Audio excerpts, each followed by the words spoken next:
everyone, this is George Schlacek here, the one and only. Today in this video I'd like to talk about my bicycle. See, one of the entry barriers to bicycle touring is the bicycle. A lot of people believe that they need to invest major dollars in order to buy a bike. Lots of times that blows their budget for the tour. When you're spending $2,000 or $2,500, some people can spend up to $5,000 or more dollars on a bicycle.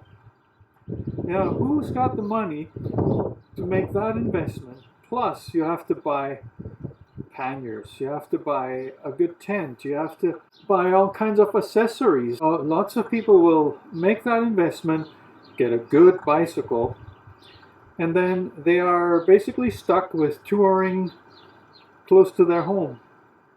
On weekends, maybe a week here, week there on their vacations. But to make a really exciting tour that lasts over several months, it also takes a budget of a few $1,000s at least, depending on where you're planning to go. So if you believe that you need to invest thousands of dollars on your bicycle, this video is for you. Because I'm going to tell you about my bike and how much it initially cost me and how well it served me so far. I've had this bike for 8 years and I've put well over 25,000 kilometers on it, and it's still going strong. And I'll show you exactly what kind of bike it is and why it is so suited for bicycle touring. Stay tuned. What you see is a 1984 Norco. At one time it was a Norco Sasquatch and the frame was pink. When I first overhauled this bike, it was just to make it roadworthy for a Central America trip. That Central America tour took me through 8 countries, around 4,000 kilometers. After that, there were a lot of parts on the bike that needed to be replaced. See, I started out thinking that this bike maybe wasn't going to be a keeper. I got it for cheap. It cost me less than $100 before that first tour. I went on the ride with it thinking that not a big loss. It cost me $200 to bring it on a plane to Cancun and the same amount to get it back. And this is US dollars, I'm Canadian, so it's always an extra 15 to 30% depending what year you're talking. At the end of that Central America tour, the decision was easy. Even though I needed to work on this bike, it was a keeper. It had proven its worth. It's a touring bike second to none. And I'm going to go through it bit by bit here, showing you why I like it so much. Well, let's start off with the frame. That's the core of the bicycle. And you can see it's an old style lug frame. It's brazed, you see, and it's chromoly, which makes this frame exceptionally strong and also flexible. So number one is strength. I can carry up to 50-60 pounds of luggage, no problem. Frame doesn't budge. You see, it's got a chrome fork in the front. I got 2 bottle cages mounted on it. See, I got this rack in the back. It's just a pretty standard one that I got probably for $5 or so at the community bike shop here in Edmonton. It's strong enough for 2 panniers. And then on top here, I usually strap a gallon or 6 liter, whatever I can get of water. That might seem a bit unusual, but it has been very practical. Only thing is, of course, that the water is heavy and it gets warm. But it's never been a problem for me, you know. I consume it before it gets gross and smells like plastic. Now back to the bike here. Probably the most expensive part on this bike right now. It hasn't been on here on my first bike tour, but I purchased this shortly after. Actually, I got it from Barb for my birthday, the Brooks B17. The most important thing about a touring bike is that it is comfortable. I happen to be really lucky with this bike. It fit me perfectly, which is important, but on my first tour, I still wasn't too convinced about the comfort. That was because I had a crappy seat on there. The Brooks B17, it is hard. It comes out of the box and it's like a piece of wood. But I was amazed the first time, even when I put it on there, it was comfortable enough. More comfortable actually than my original seat. The more I broke it in, the better it became. And right now I couldn't imagine going on a long tour with any other seat. So we covered the rack. It's really simple. It's mounted near the dropouts and at the top of the seat stays. The front rack is a modified rear rack. It's quite different from those lowrider racks that you'll be sold in the bike shops. The key here is that it's mounted in the center on the fork at the top and at the dropouts, which makes it the most solid, the most stable it could possibly be. Before I had this rack, I had lowrider racks. Not the most high-end one, I admit that. But what happened twice to me is that when I was taking rough roads that they broke. So after the second time, when I had to fix my rack with tire wraps and a tree branch, I decided, well, I need something better. And the advantage with my rack here, that is mounted where it's the strongest. A perceived disadvantage may be that the center of gravity is higher, which can affect the handling of the bike. However, you will appreciate this when you have to push your bike through a river. And by the way, you shouldn't load the front too heavy anyways. Let's talk about handlebars. Well, the handlebars they're an individual choice. I like this style. When you look at the profile of the bike, you see that they are quite high compared to where my seat is. So that's how I sit on the bike. So let's cover what's on there. There's the belt. The handles, I believe they are original Norco. The end plugs, they were missing at some point and I got new ones, or new and used ones, the same style. Got Diacom brake handles. The brakes are not original, but they're original style. The old ones, they were actually coming too far out here and they were interfering with my panniers. So I found these ones and they work just fine. Now, I have to admit that if I was to make any change on this bike at all, I would change the brakes. These brakes, they are not the strongest. I have V brakes on my other bike. They are much more responsive. And I also know that disc brakes are superior to rim brakes. So this would be one change that I'd be making if I ever got another touring bike. And I have a plan to build my own touring bike. Even though I love this one, I love the process of building stuff. Next on these handlebars are the shifters. As you can see, they look pretty ancient, don't they? But they're actually aluminum. They're a beautiful quality. They're not index shifters, they're friction shifters. I'll get around to the shifting part in a bit here. What else do we need to cover? I got a speedometer, VDO, speedometer and odometer on there. I got a light on there which is right now in a position where you won't really see it very well, but I can put this on another spot on the bike because it's just attached with the rubber string cranks. They're actually not even the exact same ones, I have to admit, but they're the same length, so that's all that really matters. During the last overhaul, I was not able to pull one of these cranks off and it had to be replaced. I'm going to turn this around so I can show you the drivetrain. Alright, let's talk about the drivetrain for a moment here. As you can see, I have BioPace chain rings. That's not because I believe in them in particular or something. It's just because that's what I had available to me. And I've had them on there for quite some time. And they seem to work really well. The front derailleur is just a basic Shimano. Nothing special at all.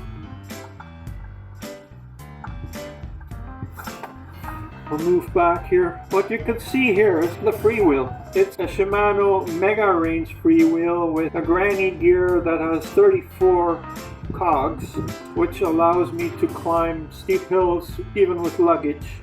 This is only a 6-speed freewheel. You would call this an 18-speed. It has plenty of combinations, and I like the simplicity of this setup. I know that this is totally outdated when you consider what's on the market today. However, this is a very good setup because hardly anything will ever go wrong with this. So you can get stuck somewhere in the mountains, far away from a shop or something. Worst that can happen is maybe that your cable is going to break. Well, I carry a spare, but if this gets dirty, you don't need any adjustment. You can just compensate for whatever happens just the way you shift. This derailleur is an old second-hand Suntour derailleur. Actually, after the last overhaul, I tried to put a brand new piece on there. Ordered a Shimano Tourney from eBay, $20. I thought, well, it's just a derailleur. It should be just fine. It didn't last 500 kilometers. I was climbing a hill with it. All of a sudden, the chain jumped off, and I was like, what's going on here? Yeah, I tried to put it all back together and keep riding, and I noticed that the derailleur was missing the jockey wheels. This is what these ones are. They're called the jockey wheels. They had come off, and the torque had bent this whole piece here, and it was irreparable. I was sent a brand new derailleur after I complained about the problem, but I didn't put it on this bike because I believe that this ancient piece here from the 1980s or 90s or whatever it may be, it's way better. So far, I've done a Colombia tour with it, and I've done most of last summer with it. I couldn't tell you the kilometers, not that many, but say about 3,000. This works well. You're probably wondering about these tires. Well, you can see they have some cracking in them. They're definitely not high-end tires, and this one is actually showing signs of wear now.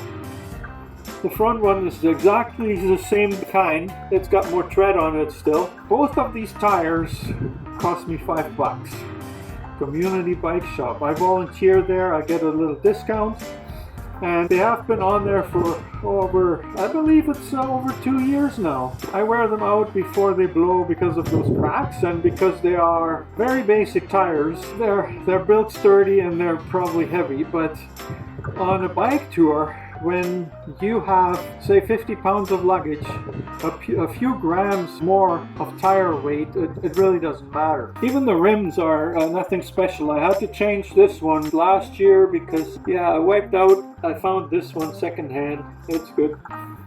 I believe the rear one is original, and it's just a basic one, but I believe it was good quality kind. So what else do we need to cover? The hub. The rear hub on this bike is a Zuzui. I don't know if I'm pronouncing this correctly, but it actually has cartridge bearings in there, which I never changed yet. The only thing I did is take off the caps and put some grease in there.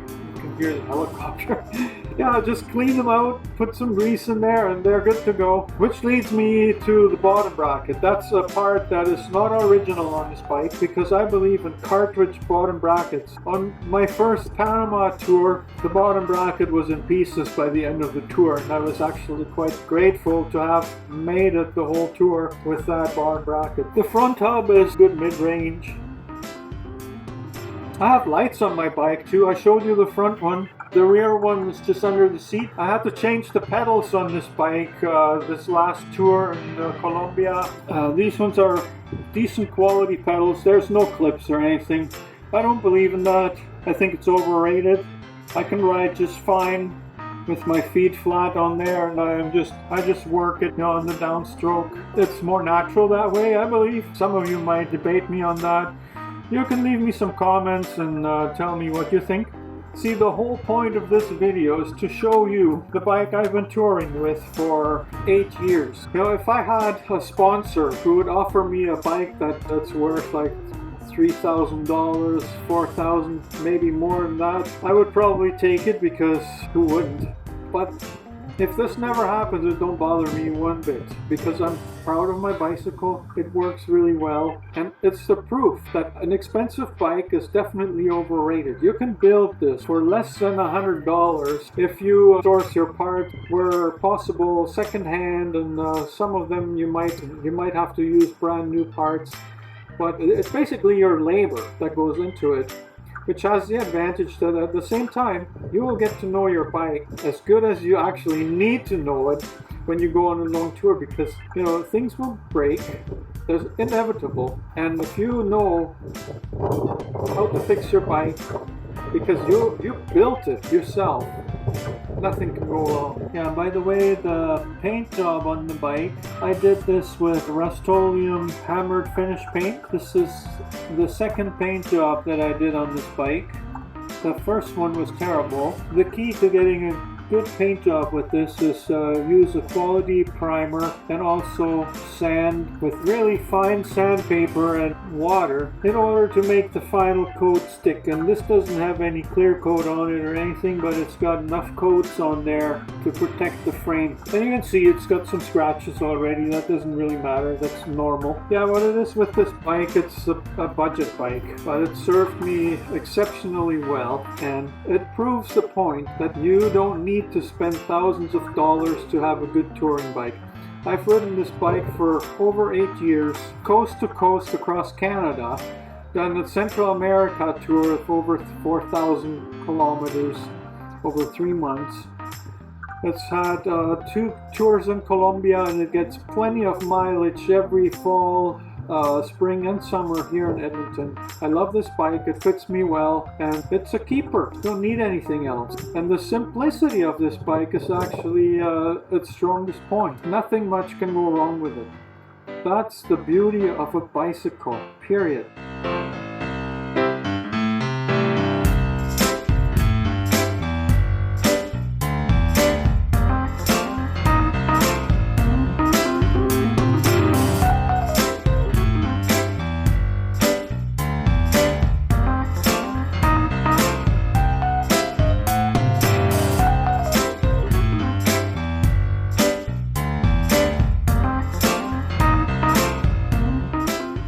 The purpose of this video is to dispel the myth that to get into bicycle touring you must spend a fortune on equipment, more specifically the bicycle. See, good quality bicycles haven't just been invented in the 2000s, they've been around for many years.